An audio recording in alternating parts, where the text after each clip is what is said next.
maybe could it help you to know that the word for spirit in Syriac is feminine? I didn't know that. But it's very important because all the imagery of the spirit in every Syriac literature is feminine.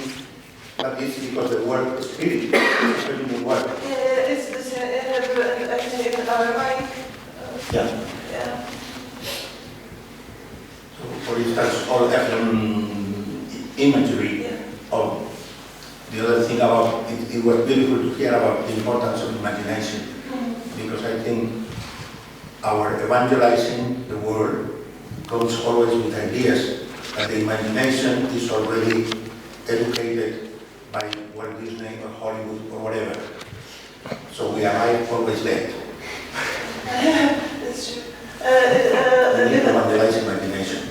If I had an opportunity, I would elaborate on that, like the importance of art to train our imagination. It would be a big topic which would be suitable to my thesis, but it's beautiful and necessary.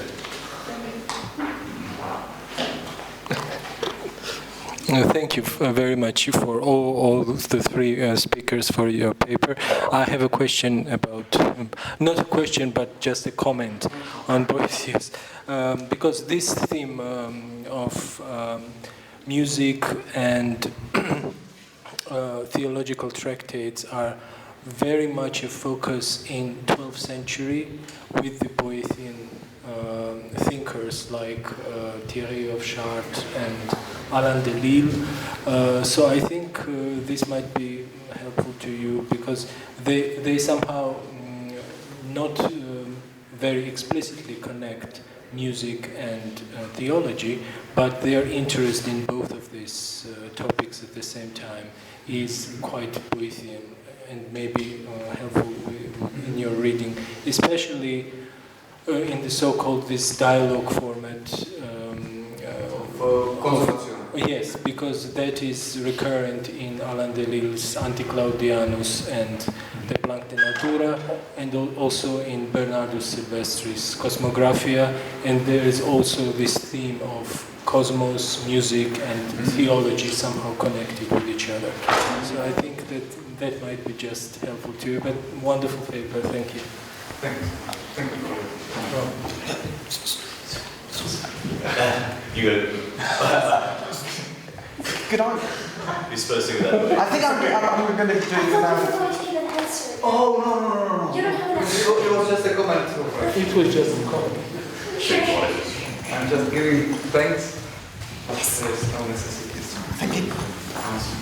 So I had a question for Barbara, namely about the connection of this Marian ontology and imagination, if it can be, because as I'm understanding it's more than ontological rather than a spiritual paradigm, but could it be reframed into a more Berylian or French school of spirituality understanding of a certain procession through imagination, illumination by the Holy Spirit through Mary to the heart of the immanent Trinity?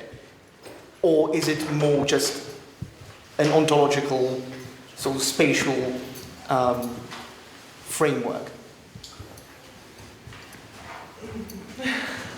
Thank you for the question. I'm not sure if I understood well, but what I presented, it was really a sketch, which has to be really elaborated in various aspects. When I was writing the paper, I wanted to stop at each section, and it would be more than 20 minutes then. So that's, I think that the space of elaboration is huge. What I was intending to bring in was especially the debate on imagination in English-speaking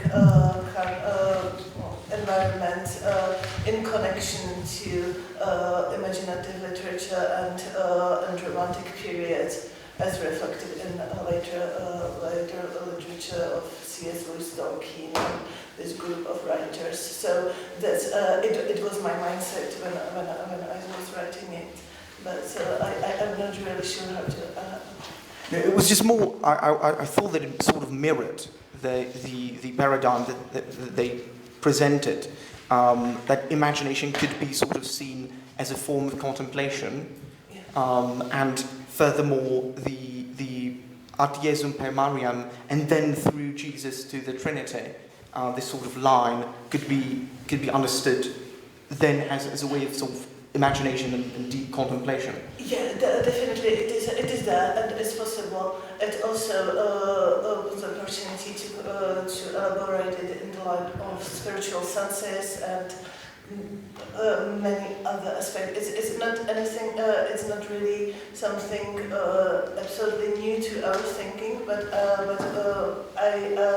I think it deserves to have like a framework more approachable for today's imagination again. Yeah, so that it was my aim, maybe